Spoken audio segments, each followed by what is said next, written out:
Good evening and welcome to the Detroit Athletic Club. For the second time in its history, named the #1 athletic club in the country. And we're glad you're with us on this Thursday night. Thanks for celebrating. Yep. Thanks for celebrating the Gussie Crawford Lifetime Achievement Award. Before we begin our program, I'd like to introduce for our national anthem, Trish Shandor.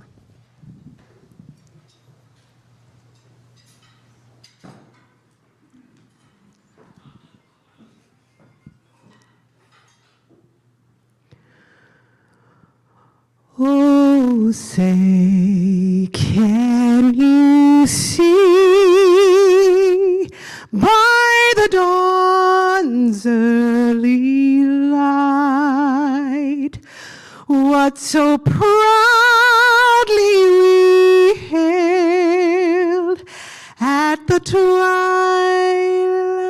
last gleaming, whose broad stripes and bright stars through the perilous fight o'er the ramparts we watched were so gallantly streaming, and the rocket's red glare, the bombs bursting in air, gave proof through the night that our flag was still there.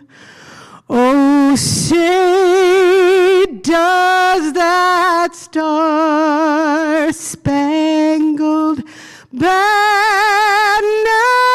yet wave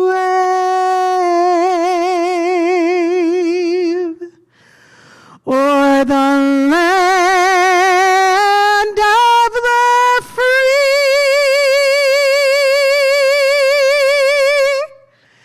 and the home of the brave?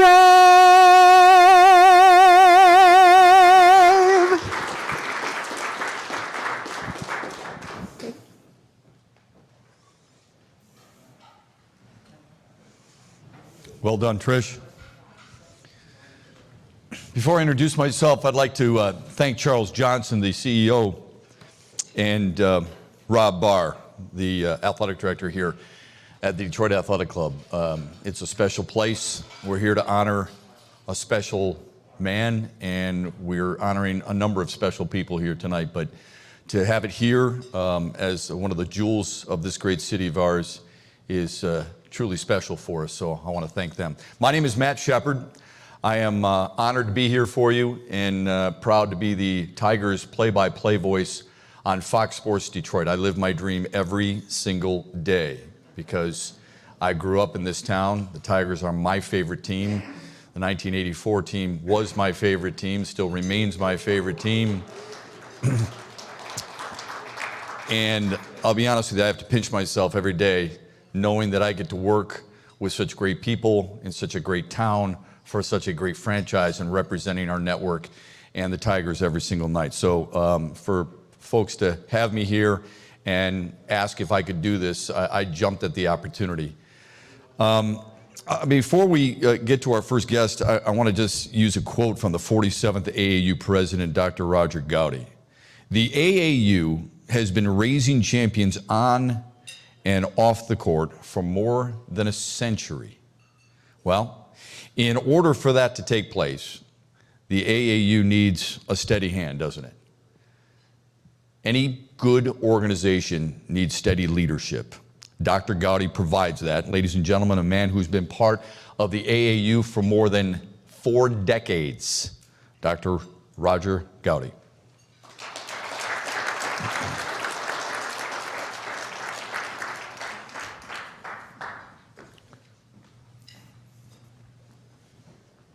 We need to bring him on the road with us.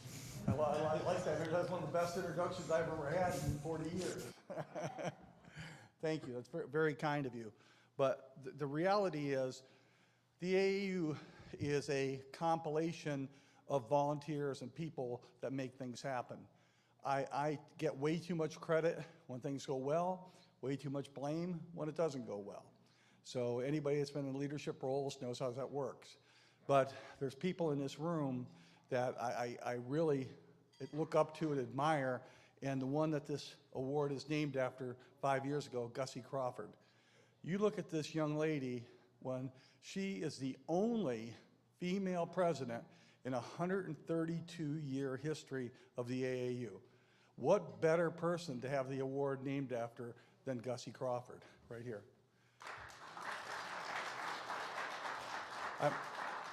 I wanted to introduce you first, Gussie, because it's going to, everybody else in our organization is going to look not so good. No, the rest of the people I introduce later are all great people too. But the AAU, again, we've been around since 1888. And again, over the years, we've had our ups, we've had our downs. I could have never imagined what we went through in March with COVID. Up until that point in time, I got to tell you, we were firing on all cylinders. We had a big deal going in China. I tell people I traveled 150,000 miles in about a year to 6 continents. We had deals going all over the world. Our local sports, all 41 of them, were just booming. And then along comes COVID. So it was kind of an interesting experience for all of us. But you know what? I wouldn't have traded it for the world, because it really showed the kind of mettle that our volunteers have. Because when times are that bad, if we could pull together and fight one of the worst pandemics known to mankind and come out of it doing well, that's a testimony to 150,000 volunteers we have across this country. So. We were down about 25%, but we see our trends now going back up. We ran the world's largest volleyball tournament in Orlando. We ran it during the height of the pandemic. They asked us to move it from June to July. Well, in July, the numbers for deaths, the numbers for COVID cases in Orlando were the worst in the entire year. We had 10,000 athletes show up to participate in that. Rusty and his group put together the Junior Olympic Games. The governor of Virginia wouldn't let us run them there. I called Rusty up. I said, Rusty, we got to run the JO Games. We got to stay in business. We got to stay out in front of our customer. He put the games together in Cocoa Beach, Florida, in Brevard County, one of the best JO Games we ever had. And then we followed it up with basketball, futsal, and several other sports. And you know what? Not one case of COVID. Not one. And there's volunteers in this room here that helped make all this happen. And these people stepped up and they said, you know what? AAU's in business. The residual effect of that, we have a lot of teams, at least in my sport of volleyball around the country, a lot of teams from other organizations are saying, you know what, you guys got the secret sauce. You know how to run this. You know how to do it safely. You know how to run your events, and you know how to run them safely for the kids. So this year, our numbers, we're looking for huge numbers and increases in all of our sports, because this is our second year of doing it. I selfishly have our marketing people now saying we are the longest continuously running volleyball championship in the world, because nobody else ran but us last year. So they all start at 1. We are the longest continuously running volleyball championship in the world. Not only are we the largest, we're the longest continuously running. And again, I'm going back to what I said a couple minutes ago. That's not because of me, it's because of people. The people sitting in this room. It's those volunteers that are out on the track, making sure kids had masks, made sure they had separation, did all those things that the states were requiring us to do. I'm more proud of that than any other sport or accomplishment we've ever had in the AAU. So let's give it up for those volunteers that made it happen this year.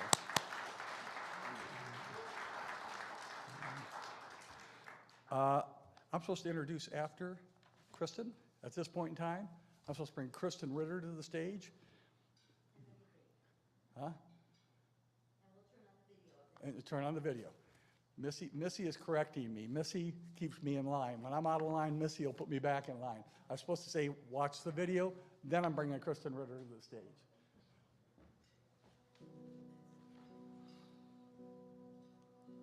our history, and again, this is a bit of revisionist history, but we've always said that, we were born in the New York Athletic Club because of James E. Sullivan.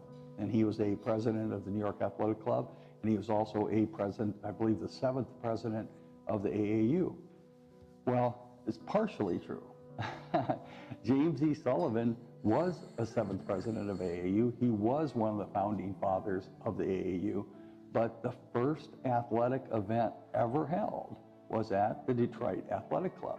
Frank Eddy of the Detroit Athletic Club was the president of the Detroit Athletic Club during the first event back in 1888, along with James E. Sullivan, and the event was actually held at the old Detroit Athletic Club, not the one we're currently at here in Detroit, but it's the original Detroit Athletic Club. So part of our lineage and heritage is not only the New York Athletic Club, but it's also very much the Detroit Athletic Club. The time has come where we really need to separate the Gussie out from the Sullivan Award and give it its own prestige, give it its own honor, and what better place than where we held our first event at the Detroit Athletic Club. And their organization, their leadership, the club itself, people are going to be ecstatic when they see the place. It's just a beautiful place, a beautiful group of people, and really dedicated to the advancement of youth sport and adult sport in this country.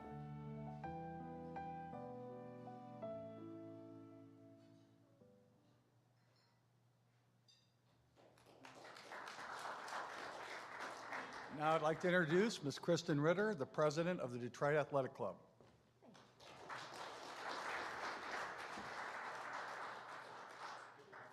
Thank you, Dr. Gowdy. On behalf of the Detroit Athletic Club, welcome. Welcome, Amateur Athletic Union, Gussie Crawford, tonight's panelists, our fantastic sponsors, and our guests that are attending both virtually and in person. I'd also like to thank Jerron Sanders for leading the DAC Signature Athletic Program. The committee helped make this event a reality, working hand in hand with the AAU team to plan the event, not once, but twice. It's similar to a quarterback preparing for a play and needing to make an audible.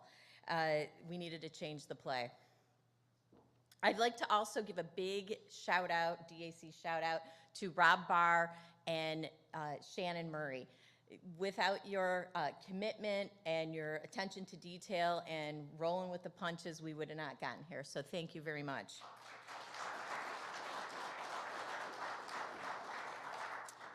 Over the last 4 to 5 years, we've been working with the AAU team and really developing a great relationship. And together, we've been a really winning team.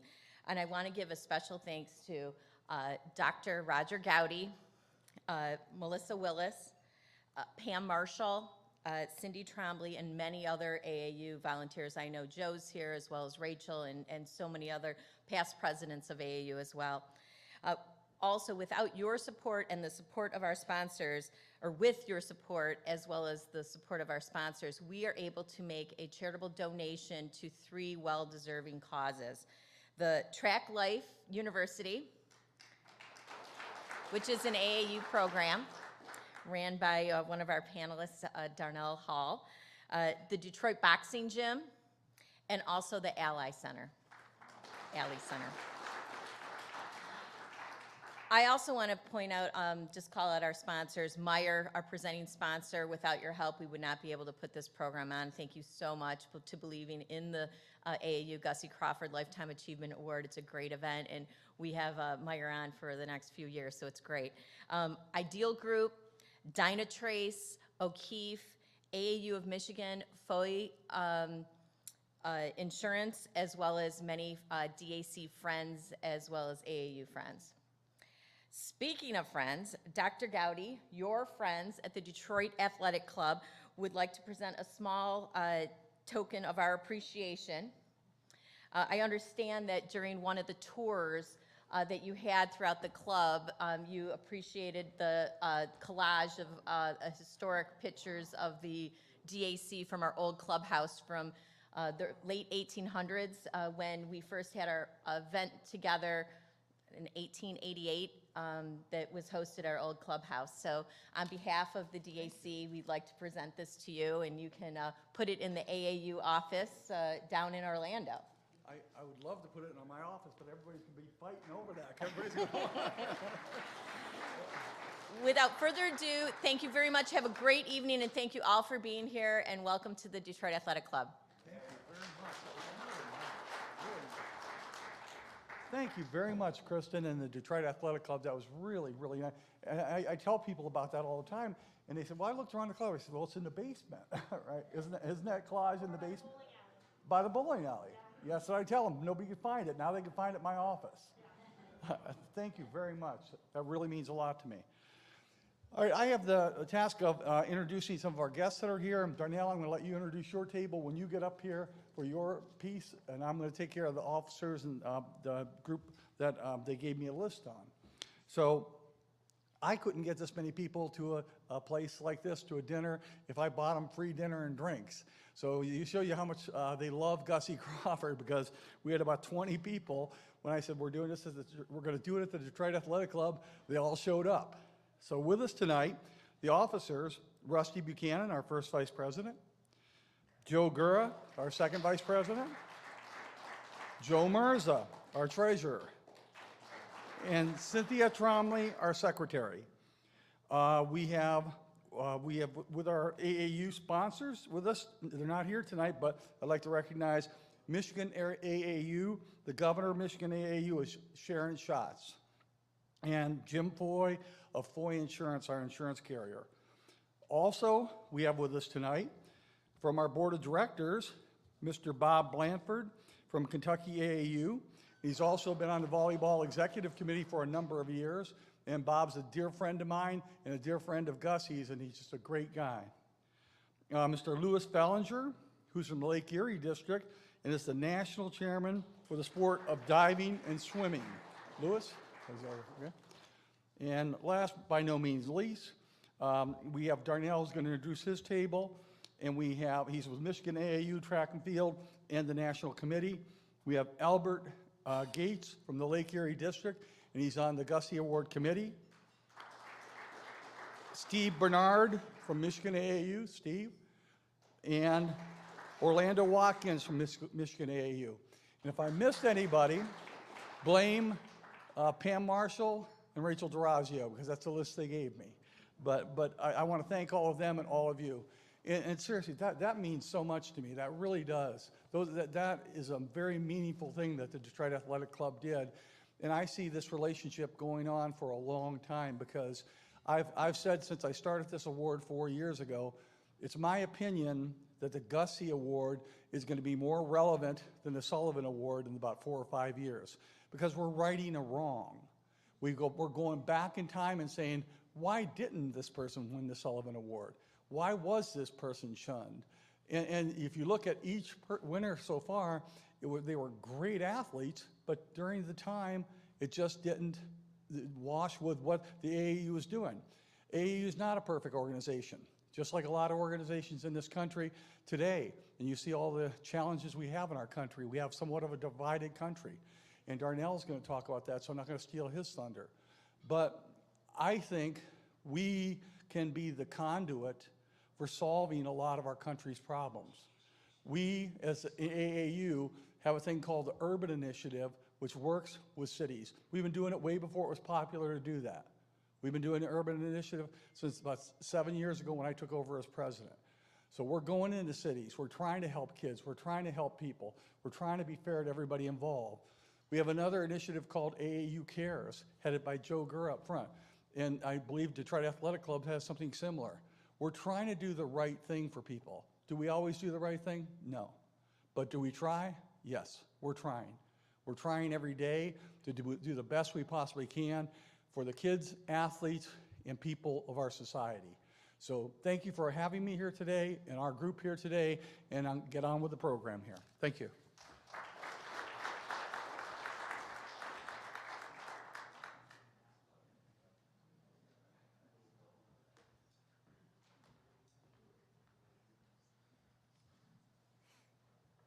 It's been a pretty cool day for me, because I got a tour of this beautiful facility, and I've had a chance to meet a couple of the really nice people who belong here. Dave and Mike are at our table. Dave's been here for 29 years. Dave's been here for 20 years. Mike's been here for 29. And before we get into the deepest part of the project here, but I want to thank Kristen Ritter because as a Michigander, we do things right here. All you got to do is see how Detroit handled the Super Bowl, how they've handled World Series and All-Star games, how they've handled Stanley Cup Finals and NBA Finals. You go around the country, people wonder a little bit, where's the blueprint? Who does it the best? And I'm biased, for sure. But you can tell that Kristen and her staff and the people here at the DAC are going to do this top-notch, the way Detroit does things, top-notch on the national stage. So thank you, Kristen, for what you've done. I've always found it interesting how we define leaders. So I looked it up. Leader is defined as a person who leads or commands a group, organization, or a country. I found that a little generic because I would add a person who commands and shows sacrifice as well. All those are excellent traits, right, to help describe our keynote speaker tonight. Darnell Hall is a police officer. So before he gets into his speech, we should all stand and thank him for putting his life on the line every single day, and no one gets the chance to really thank him for it.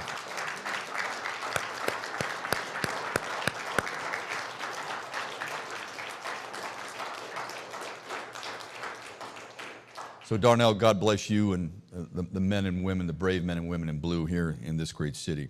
But it shows sacrifice, right? He is a 1992 Olympic gold medalist. That shows respect. And he is the founder and coach of one of the most successful youth track teams in the country. I love his creed. We all have beliefs in life, right? Listen to his creed, and we can all live by this and adhere to it. It's the 4 Ds. You ready?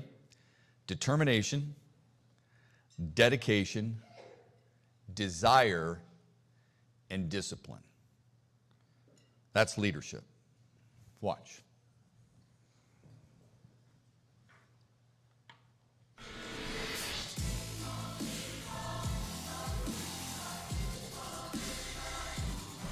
Motivated, inspired, and blessed describes Detroit police officer Darnell Hall, a 1992 Olympic gold medalist in the 4x400 meter relays. Since his Olympic triumphs, Darnell has savored Olympic glory, recovered from Olympic disappointment, and empowered the youth of Detroit to be the best that they can be. Darnell is the founder and head coach of Track Life University Track and Field Program, one of the best youth track teams in the nation. He is also the chairman for the Michigan Association of the AAU Athletics Program. In addition, he is the National Indoor Meet Director for the AAU and National Security Liaison for the AAU during the Junior Olympic Games. Since his appointment as chairman of the Michigan AAU Track and Field, Darnell has been instrumental in building what is now the second largest track and field association of participants within the country. In high school, Darnell took to track and field like a man possessed, which led him to the Olympics in Barcelona, Spain. He states it took years of preparation and lots of competition to develop into one of the best runners in the USA and the world. Hall credits his competitors for helping him achieve success. One of his toughest competitors, Michael Johnson, inspired him to try even harder. He went out hard every time he faced him. Darnell is married with 3 children. When he's not spending time with his family, he can be found hosting indoor and outdoor track events and national championships during the winter and summer, as well as a charter school track and field league during the spring with his wife, Karen. Darnell's success with Track Life University speaks volumes to his goals to revitalize track and field in Detroit. His idea in increasing the awareness and exposure of track and field has created many opportunities for area youth. Ladies and gentlemen, Darnell Hall.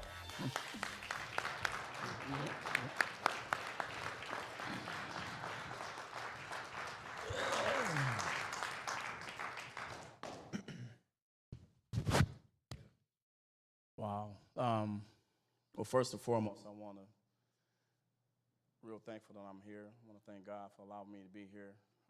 This was a dream for me 27 years ago when I won that gold medal in '92. I wanted to come here because it was an honor. Growing up, we knew about Detroit Athletic Club, and it was just an honor just to have opportunity to be here. But I didn't get a chance because the election, Mayor Coleman Young did his term, and then Dennis Archer was here. So guess what? I'm here.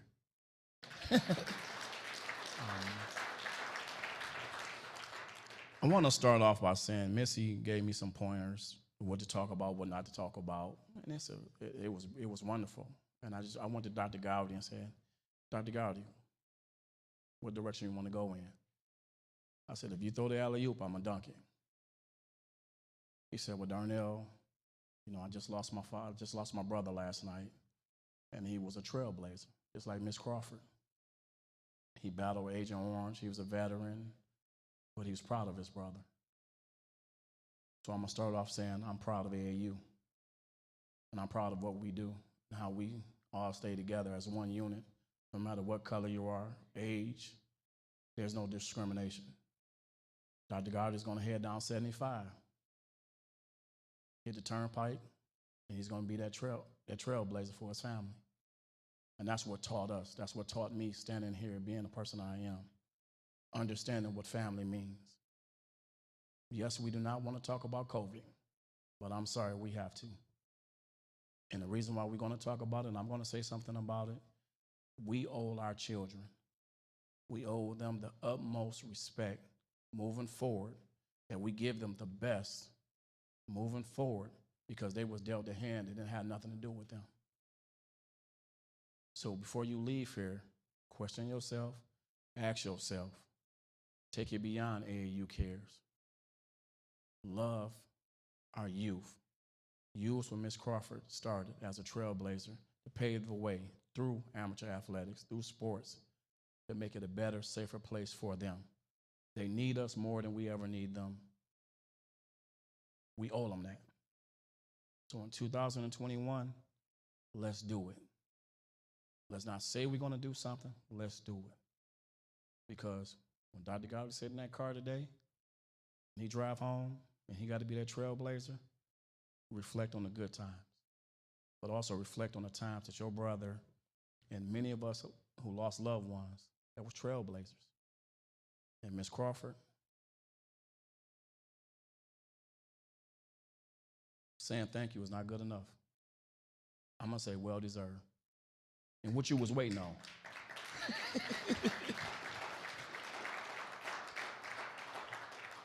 And I'm glad you're here to witness your hard work and your success. I'm glad we're not doing this. You're not here. I am a trendsetter myself. Please celebrate people while they're here instead of before they leave here. It's an honor to be a Detroit police officer for going on 22 years. It's an honor to give back to our youth. Like Dr. Gowdy said, going down to Florida and hosting that event, we sacrificed a lot. But we did it for our youth. And there was no question what we had to do and why we had to do it. One of my great mentors, there's two of them, Charles Oliver and Rusty Buchanan. I called Rusty through every pandemic, everything that was going on. I said, Rusty, we have to do something. What are we going to do? We got to look at each other and say, hey, let our children know we love them during this time. I'm sorry we don't have the sports events like we need to. Let them know we love them.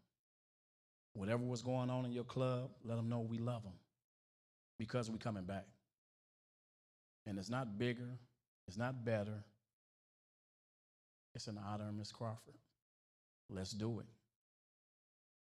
On behalf of my wife, my brother Reggio, my sister Bishop, my husband, my brother Orlando, I want to thank y'all for being here. I want to thank y'all for giving y'all time to our youth. But please, it is a time for us. One, we need to listen to our kids. Get our kids. Get them off their computer. Get them off their game. Let's talk to them the next couple of months. Let's bring in 2021 before 21. Don't wait till the ball drop. Let's do it now. Let's make it safer, efficient, and productive. We love you. We care. Now let's move. Thank you.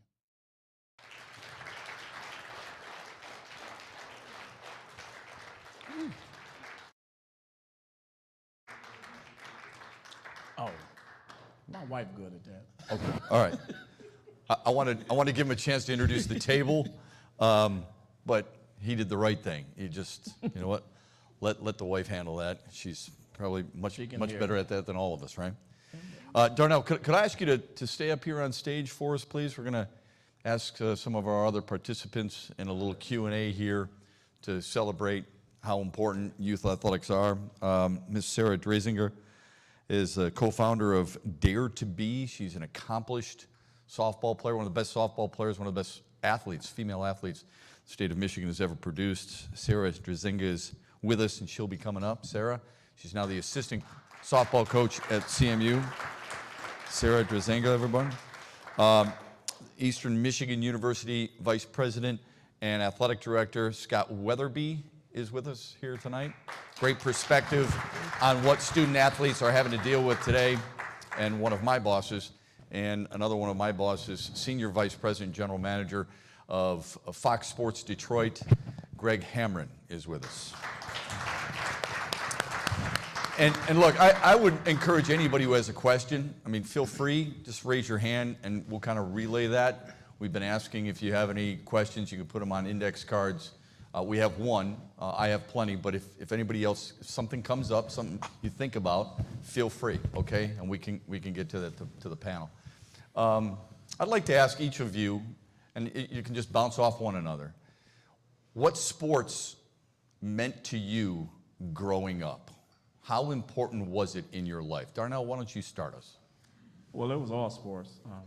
I was blessed to be a student athlete for the Police Athletic League at the age of 7. I participated in all sports, every last one of them. I was just blessed to run fast. That was at a later year, so I never had one growing up. It was football. We ran track, but basketball, it was all sports. Baseball. I have trophies as a youngster in every sport it is. I even played tennis. Sarah, what's the life lesson sport taught you? I think one of the main ones that I continue to try to practice daily is just to be present and be in the moment.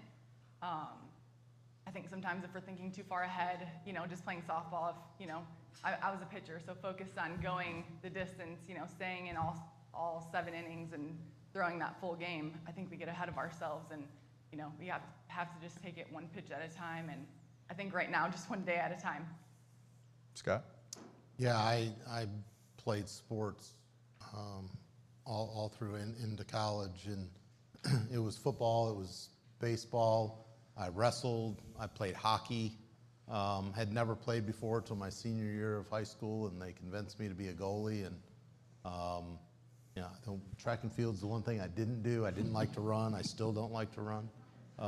But you got in a pool and did tennis, and I still play golf to this day. So sports has always been a part of my life, and I always thought I'd be a coach. And then it just happened that I got to get in administration. So it's obviously a huge part of my life. How about you, Greg? You were a 2-sport star in college?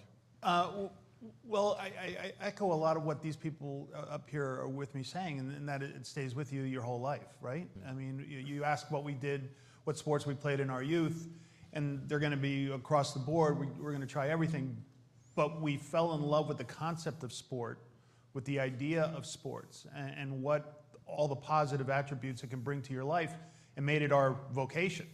And I think that's the lesson that I take from it most of all. But I'll just growing up in Jersey, I was a soccer player and a hockey player, and I swear the only reason my parents let me play hockey is because they never came to see me play.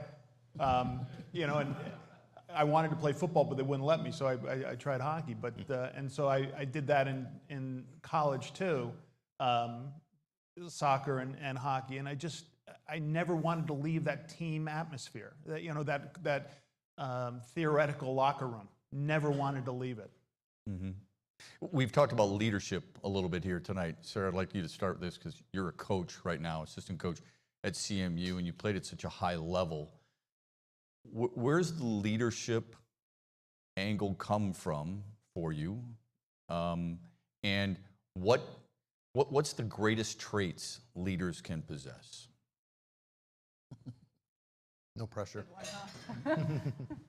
I think just really focusing on everything as an opportunity, whether it's positive, whether it's negative, whether it's conflict amongst our team, just using that as an opportunity and how we're going to grow from it and how we're going to learn from it. And I think that has to come from the top down, because whatever it is that we model, I think everyone below us, whether it's the team or whoever it is with us, they're going to do and follow suit with whatever it is that we're doing. And I think with with sports, you end up having roles, right?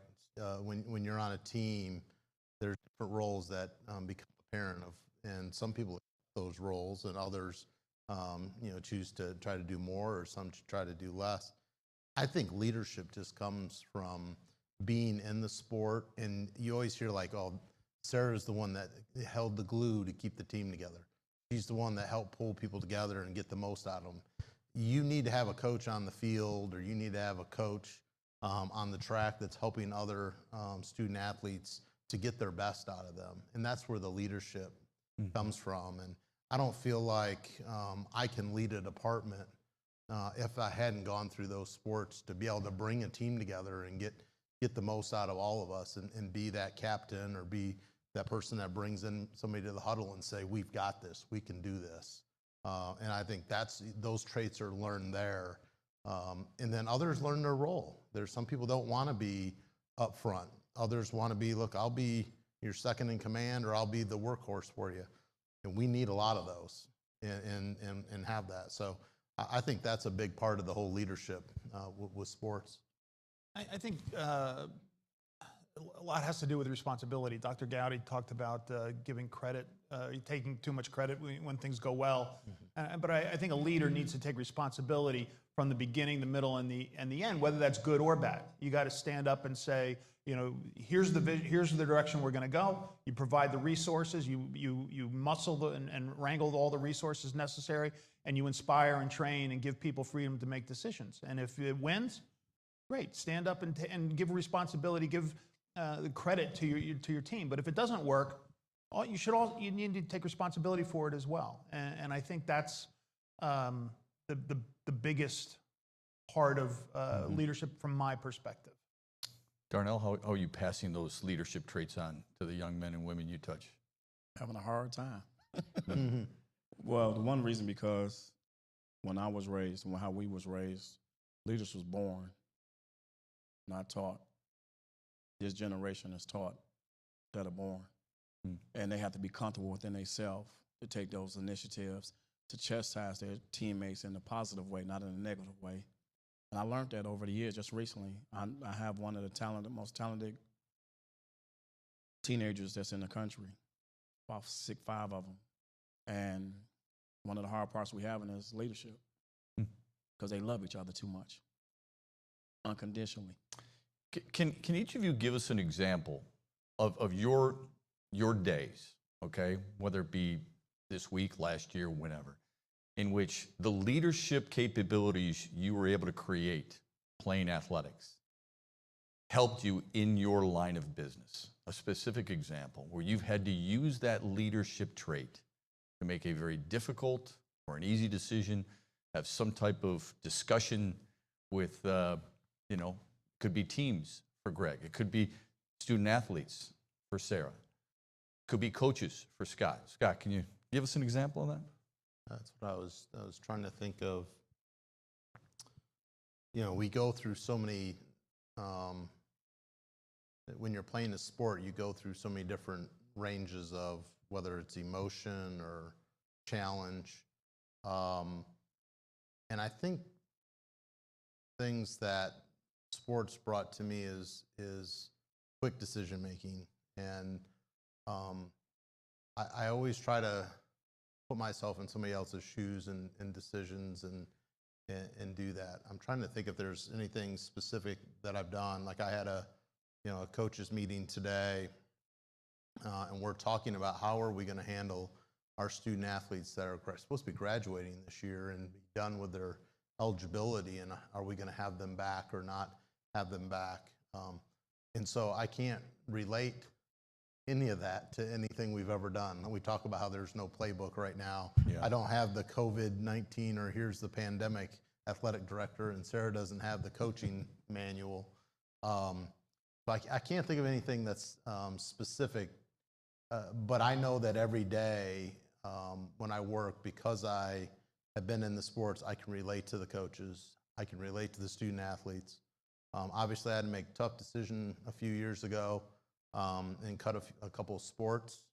And a lot of people didn't know that I actually got my sport cut when I went to Ferris State. We were a top 10 baseball program. I was only there 3 months, and they ripped it away from me. I was the first guy out picketing, being the one like, you can't do this. And 25 years later, God put it in that I had to do that. And so I know now why I had to go through those things, but you don't realize that. Right. And so it's certainly an example that I know that because I went through it, I had empathy and could try to help those 83 student athletes that still affects me every day. Yeah, that's a great example. I think that's a great story. I was chairman of the 2020 NCAA Frozen Four this year, and had spent 5-6 months wrangling people all over the country to make the Frozen Four at Little Caesars Arena one of the best efforts. I mean, we were well on our way. And then, as we all know, in March, it got canceled. And so there were 50, 60 people at the NCAA, at Little Caesars Arena, at various organizations that we worked with, and in my office as well, that had a gut punch. And I had to spend time that day, or I wanted to spend time that day, consoling them and letting them know how good the work they did, how it mattered, what track we were on, what trend we were on. It wasn't going to happen, but it's not a reflection on them, and to remember the effort, remember the joy that they had in putting it together, and we'll get another shot. And as it turned out, the NCAA did not give us a Frozen Four, at least probably not in my lifetime, bastards, but we'll get our chance, like Scott said, maybe 25 years from now, but we'll get another shot. We've hosted it 7 times, we'll get it 8. Darnell? Well, By the way, you did it. It was a great job at Ford Field when you did it there, and you were part of that. yeah, Darnell? we better get it here.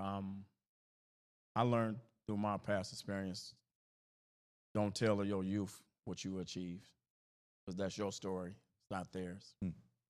And I had to bow down, and that hurted a lot, but I had to understand, by having so many kids through the program, our today's youth, it's all about them, and you have to break that ice. Once they establish that trust, then they want to hear your story. Why would you do that? That's credit. That's instant. You were an Olympian, for crying out loud. You weren't all conference. Yes. It was an Olympian. There's a huge difference. That builds immediate credibility. Why would you not share that experience with people who seek to achieve your same goal? Well, because anyone know me, that they know that I was a humble person. I am still humble. I do not go to our kids and tell them what I achieve, because I don't want to set that bar. I never, once I stepped in that role as a coach and a role model, I never, in my own kids, I never put that pressure on them.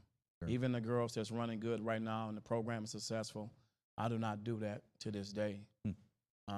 But a day have changed when Google was introduced to us, and your children start Googling your name, and then next thing you know, they're doing a Black History report on you. And I'm like, oh, I think I did something. I think I achieved something. And then at the same token, once you start establishing that trust, our kids do not trust a lot of people, a lot of coaches, and they shouldn't. You need to establish that trust. You need to establish that love. And then you start talking about how good it is to be a champion and what it takes. I know today I feel more comfortable looking at that slide and say, hey, you won't believe at 4 o'clock in the morning, that's the first time that I went to the head coach came to Darnell Hall, your coach, and said, I need you to run first leg the day of the semifinals. Never ran first leg in my life. I'm in Barcelona, Spain, didn't speak English. I stood up and said, Coach, I'll make it happen. Darnell, we're going to wake up at 6 o'clock in the morning. We're going to go to the track. We're going to get in the blocks. We're going to hold the baton. The coach, I got you. Never knew what the language was going to be. He said, what you going to do? I said, whatever come out that starter's voice is on your mark. The second That's one a universal is to get language. set. Yeah. The gun went off, and then I was telling Rusty and Karen this when I had the opportunity to see that in Orlando. The gun went off. The time wasn't what I wanted, but a lot of people didn't know. At the last hour, a young man from Detroit put all the pressure on the world and held his own. Mm-hmm. And I took that initiative, so I knew what I was capable of. So now I'm able to share them stories with the kids, but at the same time, still let them be kids.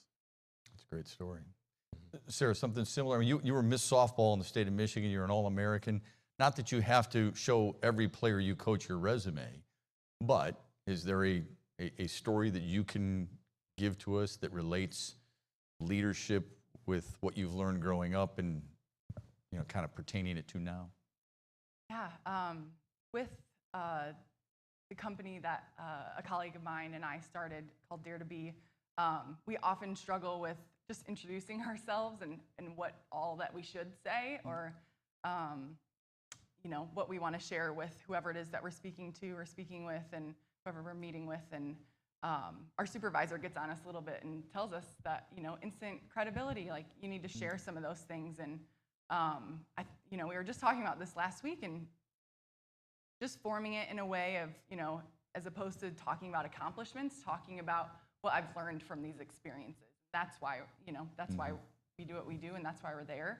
So I think that's really something, just thinking about and reflecting about on all of those things that I've learned from those experiences. It's not so much, you know, the championships and whatever it is, it's the relationships. And I think some of that stuff can speak for itself. And I think we experience that when girls are asking us, well, how did you do that? Or how did you do these things? And that's kind of what we can share in that time too, is how we were able to do that and how mentors have guided us too. Such a great award tonight, folks. We're always inspired by certain people, right? So Gussie Crawford inspires a lot of people. We've had past winners named Thorpe, right? Named Owens, named Zaharias, tonight, Ali. Who inspires you, Greg? Not who inspired. I want to know who inspires you today, because you are in charge of a very big network that has a lot of accolades, and you have to be that inspiration for some. Who inspires you? Well, I don't know him, but the NBA's Adam Silver, I think, handles the logistics of pulling off a season in a bubble like no one else. I think he handled the Daryl Morey's tweet to China this spring, you know, as best he could. He's allowed his players to express themselves on social justice issues. There's very little that I find about Adam Silver that he gets wrong, and so much of it deals with communication, talking to people, listening more than talking, and just understanding other people's perspective. And in the world of professional athletics, especially at the NBA, where it's a players' league and it's not top down, it's circular in terms of who has the voice. That's a very, very difficult role to play. Yeah. And, you know, I often thought David Stern was among the best commissioners, but I got to say Adam Silver is among the best. He inspires me to be a better leader, a better listener, a better thinker. He's top notch. Darnell, who inspires you? I mean, I know your wife does. Trying to help you there. Who inspires you? Oh, no, that's the truth. Karen is my rock. She really keeps me together and keep me aligned. She allowed me to be myself, even AAU, Dr. Gowdy, Rusty Buchanan, just to sit there and they listen to me. And they know I'm real passionate, I'm real, I love what I do. Being a 7-year-old in the Detroit Police Department saved my life as a police athletic league kid. And being a 32-year-old when I had to retire at early, in my prime, I think I retired like about 27, 28, because I fell out of love with the sport. and the Detroit Police Department had their hand out and gave me the opportunity to be a Detroit police officer, not a coach, to serve and protect the city of Detroit. And I was blessed to have the city and all the mayors and all the police chiefs to use me, to utilize and appreciate what they had coming by giving back. I give that back to the kids.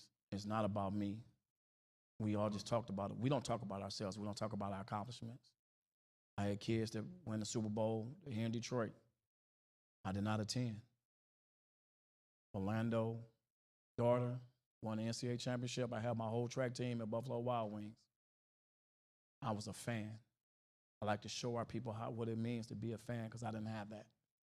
My parents wasn't ready for success. I had the opportunity to make the Olympic team 2 years out of Detroit Public School High School.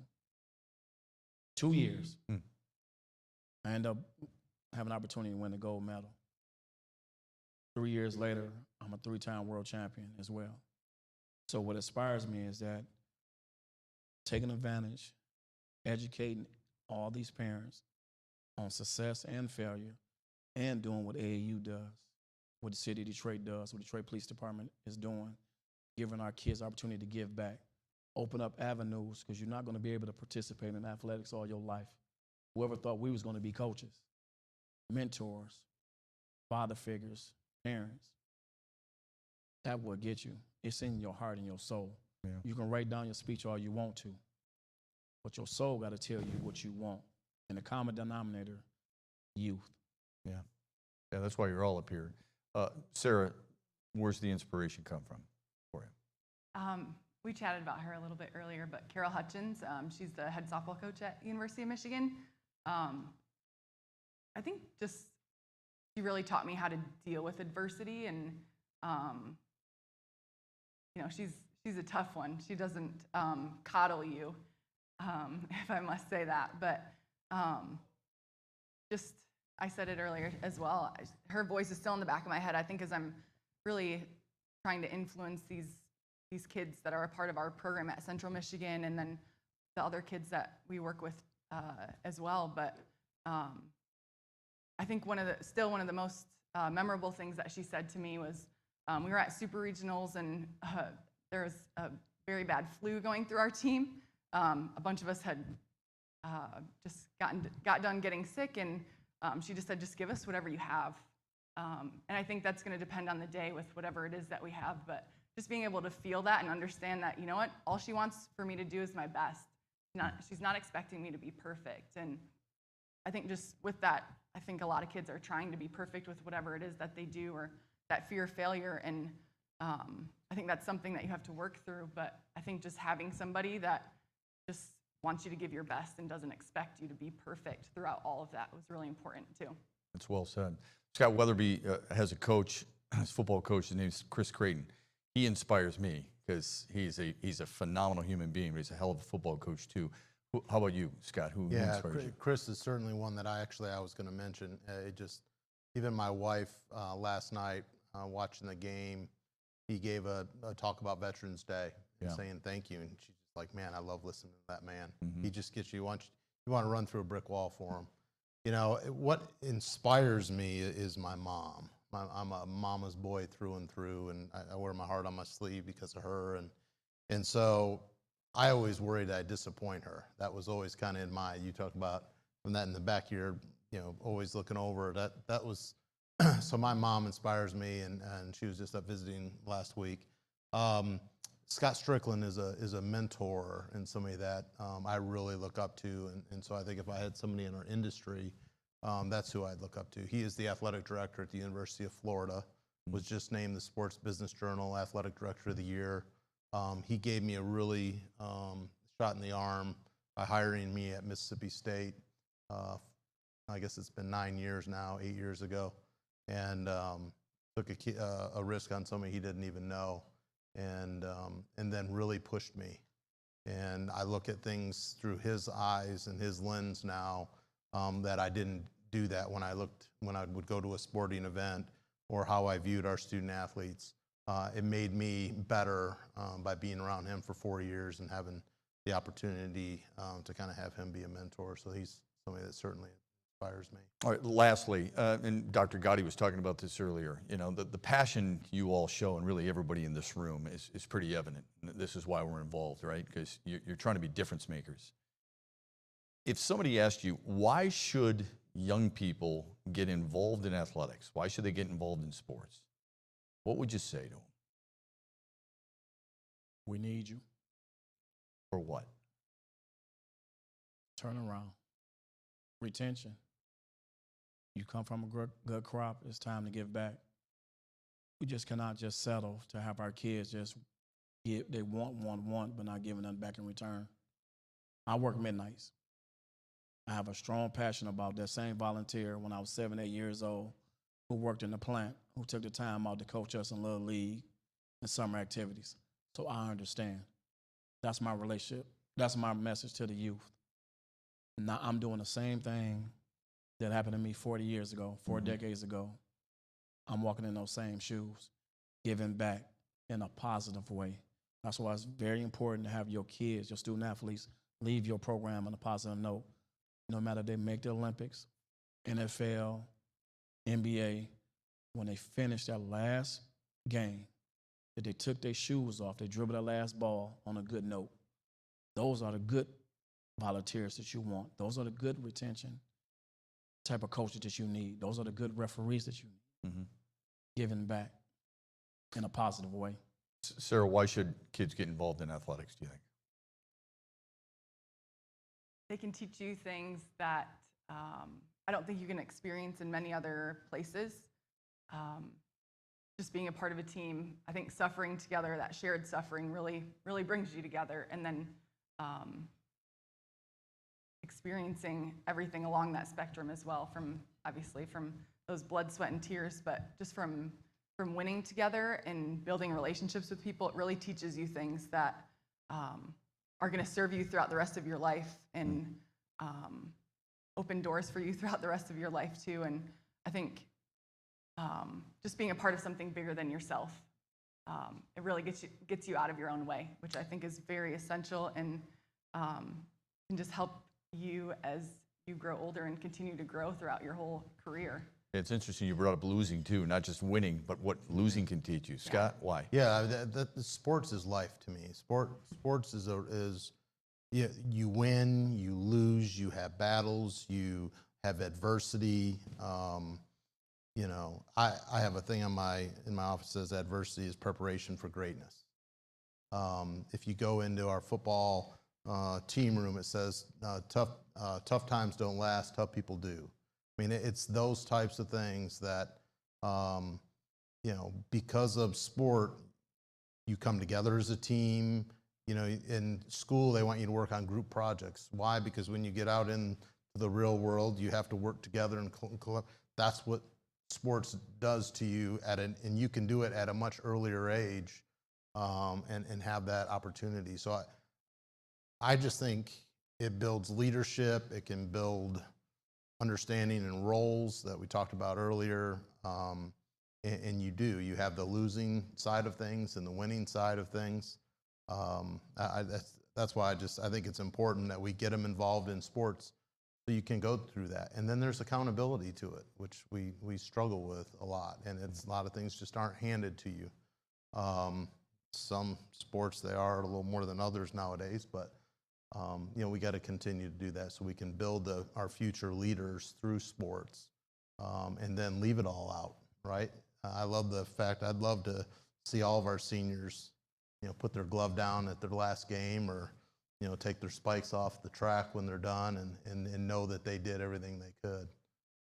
And then I know that group will be successful in life because of that.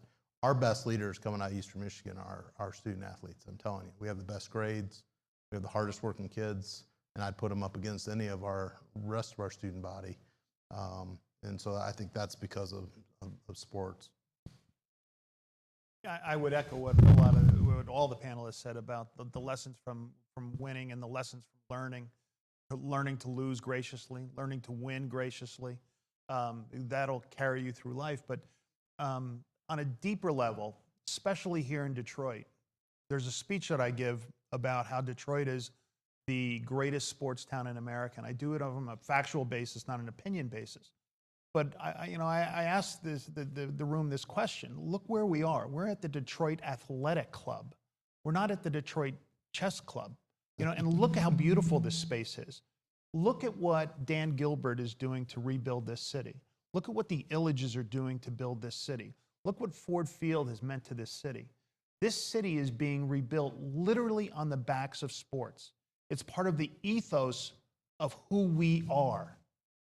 And those successful people, whether they were successful athletes or youth athletes, they went on to become successful people, successful thinkers, successful doers.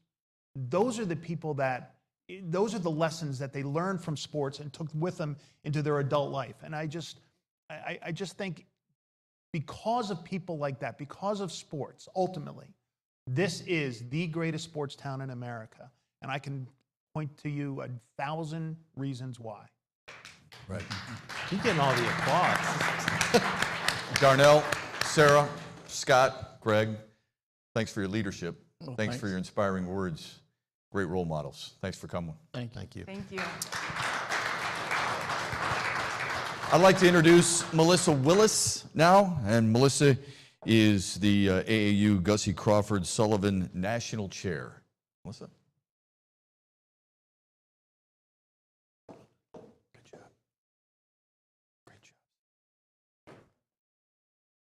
God, Darnell. Matt, and thank you, panelists. I'm like, put me in, coach. It's exciting, and in my real life, I'm in the world of real estate, and it's not a coincidence that whenever you want to inspire somebody, whenever you want to talk about teamwork, you're always using a sports analogy. You're always using something about, this is how you bring people together, this is what you do, this is how you work together, and it's all because of people like you that are in this room, trailblazers like Gussie Crawford.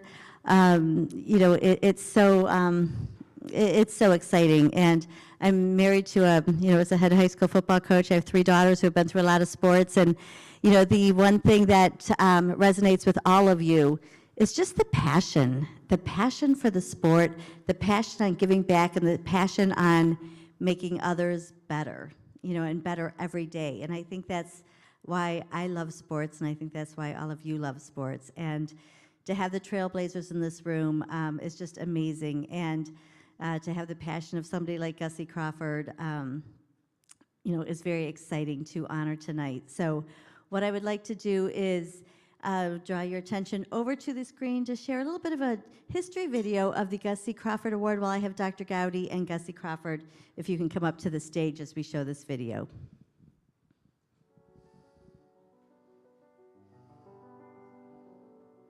4 or 5 years ago, I came up with a concept, and I talked to the officers about it. I said, it's a shame that we have athletes that over the years have not won the Sullivan Award. The Sullivan Award, as you know, is the kind of the pinnacle award for the AAU that we do at the New York Athletic Club every year, and we recognize it's considered the Oscar of amateur sports. We recognize the Amateur Athlete of the Year in all sports. So in some regards, compared to the Heisman, which just recognizes the best football player in America, this recognizes the best athlete regardless of sport. So I said, there's been some really good athletes that we've missed over the years, and in some cases we've missed them for reasons that we're not really proud of as an organization. And I always use the example of Jesse Owens, who was our first Gussie Award winner. Jesse Owens comes back from Berlin with 4 gold medals, and I look in our hallway down in front of the building and look who won the Sullivan Award that year. And there's some guy up there, I'm sure he was pretty good at what he did, but I thought, I never even heard of this guy. And I thought, that's pretty sad. Then you start reflecting on that and you say, there's probably reasons Jesse didn't win it back in 1936. And it was probably because of his race. And I thought, that's really wrong. I said, what can we do as an organization that's been around for 132 years now? What can we do to right that wrong? How can we go back in time and change that? So that's why I came up with the concept of the Gussie Award. And I thought, what better person than Gussie Crawford, the only female president in a 132-year history of the Amateur Athletic Union, what better person to name it after than Gussie?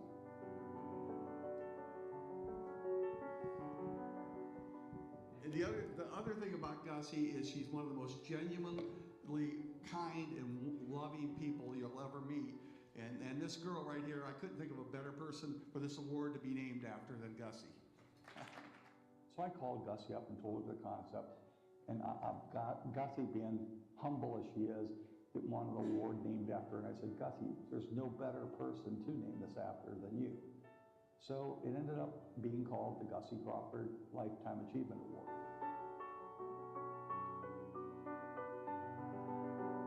First winner was Jesse Owens. The second winner was Jim Thorpe. And the third winner was Babe Dietrichson Saharis.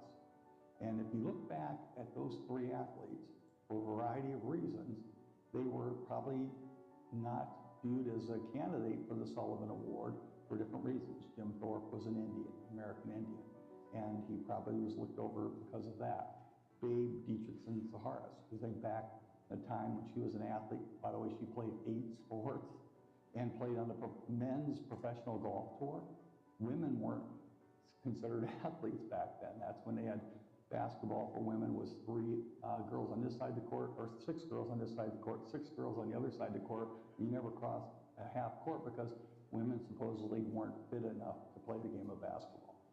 So if you look at some of these reasons these people were overlooked, I think it's great that as an organization that we have the opportunity now to go back in time and right that wrong. And it is really with a great sense of pride that our family, that his legacy, 81 years later, is still relevant. No, I think he would be very, very proud of the presentation to the family, and happy that people are keeping him in mind for what he accomplished in life. When you look at Babe Zaharias, to say she's the world's greatest female athlete is redundant. And I'm not related to her. I just sound like I am. And I was real excited when they told us that Babe was going to be the recipient. It's a testament to the changes of growth, and as a testament to the changes of progress, that I'm able to stand here tonight and accept this award on behalf of my grandfather.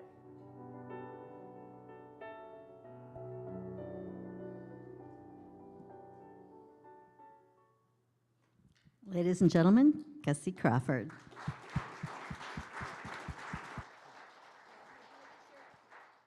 Would you like to share a couple of words? A couple more words? No, that's all right. I don't talk a lot. This is Gussie's award. Only thing Gussie ever says, you didn't clean your glasses. I make sure I clean them every time before I come up here. Or are you going to show another? Yeah, did you want to share a couple of words and then we'll show that? No, Or let Gussie? Roger's doing a very good job. I've always been in team sports. I've never been an individual sport person. You give me basketball, volleyball, field hockey, there's where I shone or shined or whatever you call it. Anyway, as I get older though, I'm so thrilled with the way girls are coming now and coming into their own, because 85 years ago, that's me now, girls didn't do that. And it's wonderful to see the girls coming out and shining just like the guys.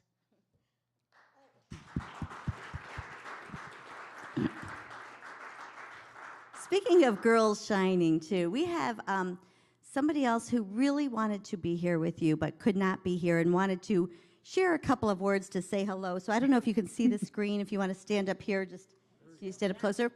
Yes, so she is a 6-time Olympic medalist, a 3-time gold medalist, a good friend from Gussie's Association, a good friend of Gussie's, and a good friend of the AAUs who wanted to share a couple of words.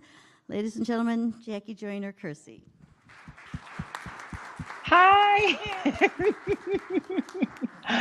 Oh, Gussie, oh wow. I just want to say congratulations. And even though you said you're about the team concept, but you have always been a shining example for Coach Fenoy. You know, we would come to your house when we trying to fill out those forms to make sure every kid was registered. This couldn't happen for a much better person. You know, I love you. I appreciate you. And congratulations. Again, team. Yes.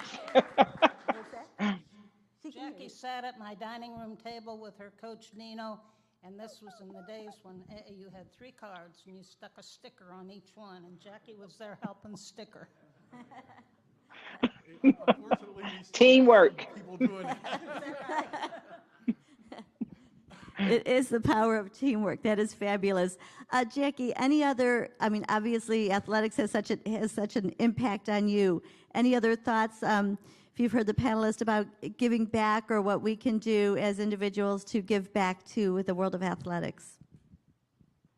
You know, it's the one thing about athletics is that you make friends for a lifetime. You know, to be on the same Olympic team with Darnell Hall and to just see the work that he's doing and how he inspiring a whole generation of young people to be the best that they could be, and just listening, you know, to the panelists and how much sport has played in all of our lives. And for me, if it was not for AAU, I I don't even know if it would have been continue running, you know, because we were introduced to sports, and I didn't have a track. I mean, we ran in the park, you know, and but being involved in athletics, it really taught me a lot about people volunteering, and I realized how important it throughout my life is to give back, because someone saw the potential in me that I did not know that I had, and they poured love into me, invested in me, and all I needed to do is find a way to give back. And so sports teach you about leadership. And at a young age, I didn't know I would go on and become an Olympic champion. It was just about having fun and getting out of the house and going on trips, you know, through the Midwest, but having fun and meeting friends for life. Did everyone get that, having fun? Well, that's what it's about. It's about having fun. And Darnell mentioned about, showing love, and you're, saying the same thing here too. Love on somebody else, and, pass that forward, pass that on. Yes, I think it's so important, you know, that all of us are in roles where uh, we can we can find ways to just give of our time, you know, because that has so much value. And even when I was listening to the panelists, you know, even with Sarah was talking about, you know, you learn so much from losing. You learn a lot about yourself. You know, sports has a way of, people say, building character, but it reveals character. You talk about the leadership skills. You know, talk about the confidence that you gain. You learn how to strategize on the playing field. You know, so there's so many things that sports give you, and just being a part of the AAU family, you know, and to be able to celebrate Miss Gussie Crawford, you know, that the AAU recognized a wrong and they corrected that. And so now that the trailblazers that are there tonight, that we will continue to have people to trailblaze and make a difference in order for all of these entities to have impact, long lasting impact on young people who would eventually grow up and become the future leaders. That's fabulous. And, at the root of it all, I think a lot of you have said it, is about the relationships too. And you look at this long-lasting, obviously loving, fun relationship that you both have had, and how, you even, made it a point to really be with us today to pass it forward and share some of these kind words with Gussie. So it goes to show you the impact that that Gussie has had on you as well. So we appreciate you being here. Oh, you know, unfortunately I can't, but Miss Gussie, You know, I love you and East St. Louis Railers. You know, we love our region. We love what you for, you know, just trying to make sure that every kid is not left out. You know, whatever they missing, you make sure you call, you pick up the phone, you got to get it in. You're not leaving any kid behind. And that's what we need, people that care, you know, beyond the X's and the O's, the wins and the losses, that you care about that person. Absolutely. Perfect. Thank you very much, Jackie Joyner Kersey. Thank you very much. And for those who don't know, this was a little of a surprise to Gussie. She did not know that Jackie would be joining us here. So surprise. So anything you'd like to say about the new recipient of this award? Our next recipient. Would you like to make the announcement? Then we'll show the video. Well, our recipient is going to be Muhammad Ali. And what can I say? Everyone knows that name and should. He's a radiant person, I think.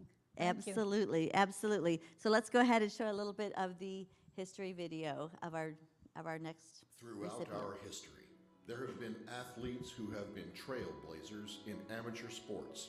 Men, women, people of diverse ethnicity and race whose passion for athletics overcame any obstacles they faced.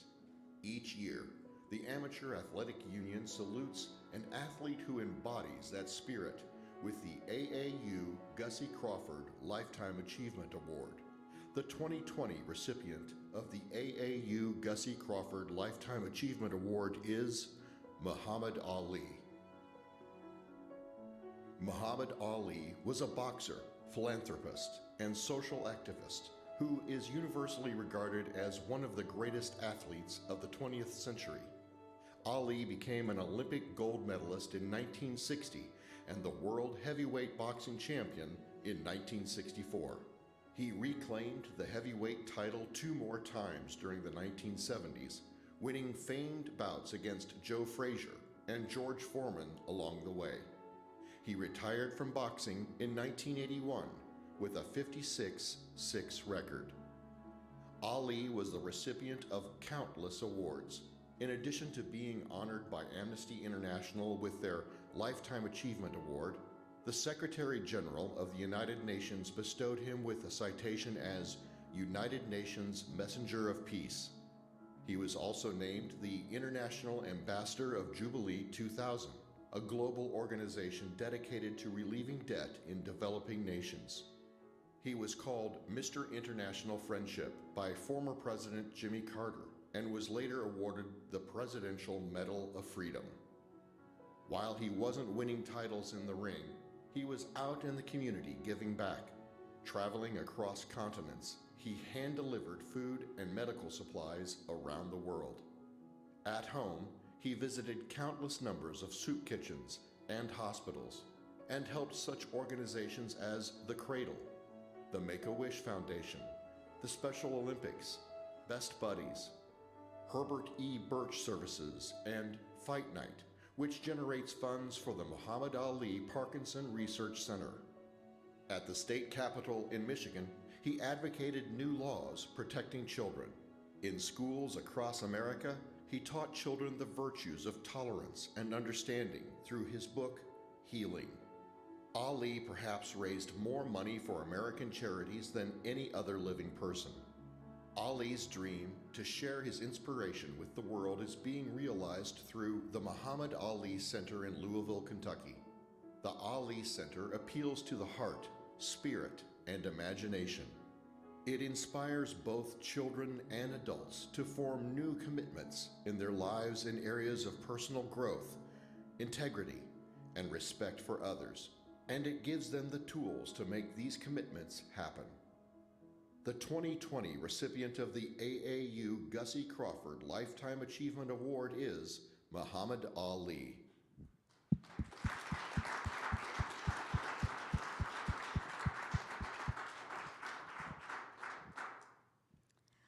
While we would have loved to have had a member of the Ali family here to accept the award in person, because of COVID, they were unable to travel.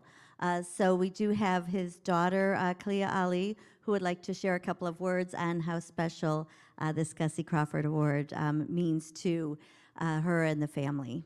If you can show the Good acceptance. evening.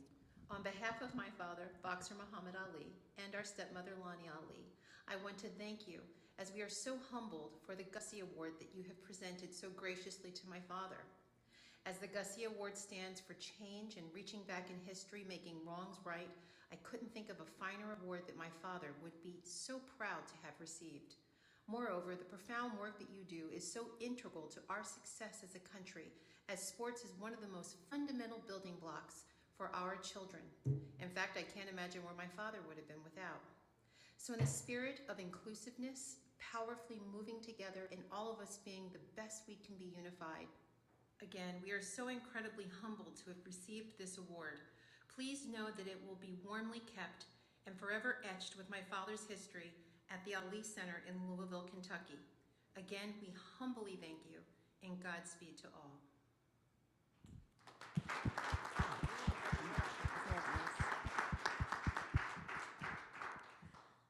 Let's give a standing ovation to Gussie Crawford and for the Gussie Crawford Award, which brings us all together.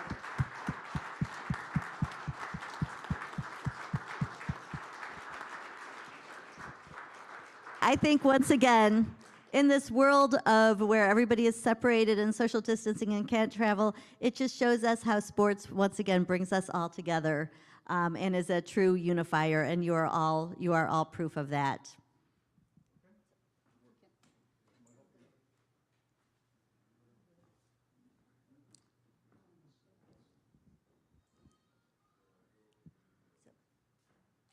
If you would like to just share the final thank yous and goodbye, okay. just close it down. All right, Kristen, coming up? Yep. Okay.